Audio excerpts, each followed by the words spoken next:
Thanks to its location in the Caribbean, the Dominican Republic is a country where many different cultures and customs meet. With a high rate of tourism and a long history that's harbored various ethnicities, it has become a zenith of great music, food, art, and craftsmanship. Even so, the influence of the Spaniards is what's most left in the country, or at least, that's what most Dominicans say. The great pride in the remnants of Spanish influence and the rejection of the African counterpart signals the existence of a problem. From her experience during her stay, Isabel Benedetti can clearly express her observations about the situation. El racismo me parece que sí existe. Las personas no quieren admitir ni sentir sus raíces verdaderas, ni sentirse orgullosos del color que son. Siempre se están comparando entre colores de piel, de si uno es más claro que otro, y en vez de sentirse orgullosos por lo que eran en sus antepasados, quieren comparar de que si son más claritos, que si son indio claro, indio oscuro, en vez de decir que son, de admitir su raza y todo. Some people claim no racism exists in the Dominican Republic. With 73% of the population being mixed and a predominant African heritage, it would seem the country would be a stranger to racism. However, a subtle form of racism has been reigning over the Dominican Republic. Even though Isabel Benedetti took notice, others do not. The racism existing in the country is so subliminal. It is easy for other foreigners to remain unaware.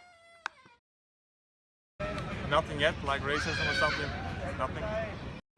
Despite the fact that the population has prevailing black features, both men and females prefer and expect people to comply with the white standard of beauty.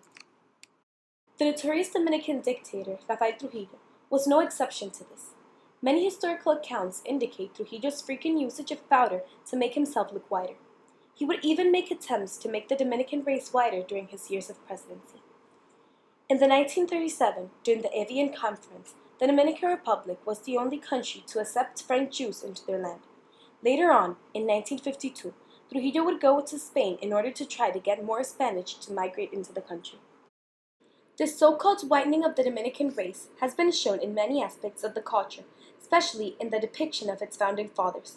Francisco del Rosario Sanchez was of direct African heritage, and a few rare pictures of him show with him curly hair and dark skin. However, the current statue of him shows white features with straight hair and a small narrow nose. In a similar way, the image of Juan Pablo Duarte, the main figure of the independence, was altered. Because Duarte spent most of his life outside the country due to his studies or exiles, no portraits of him existed except one that was done in Venezuela. When his sisters sent it to a historian, many Dominicans opposed the publication of it. By that time, Duarte was old and sickly with crooked features. To remedy this, the elite hired the painter Alejandro Bondilla, who based off his portrait on a European prince that resembled Duarte. Many Dominicans see racial issues in the Dominican Republic as only involving Haitians while denying that any sort of discrimination because of the skin color exists. Bueno, constantemente, y creo más o menos, yo para mí creo, bueno, el racismo, ahora mismo estamos constantemente, hay muchos haitianos aquí, correctamente, sobre la independencia, realmente es lo único que le puedo decirle.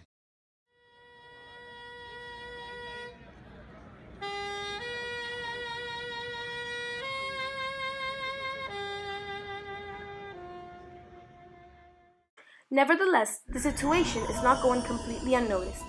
Carolina Contreras is the owner of the Mistrizo Salon, a beauty parlor that encourages curly afro hair unlike all other beauty parlors that specialize in the straightening of hair.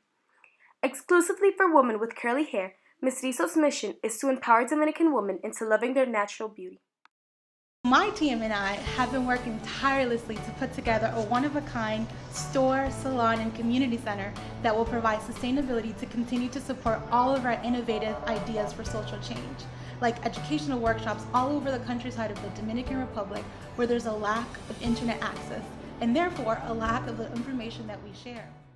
With Mistrizos, Carolina Contreras fights the stigma of embracing curly hair, the clear mark of African ancestry that openly contradicts the white standard of beauty in the Dominican Republic.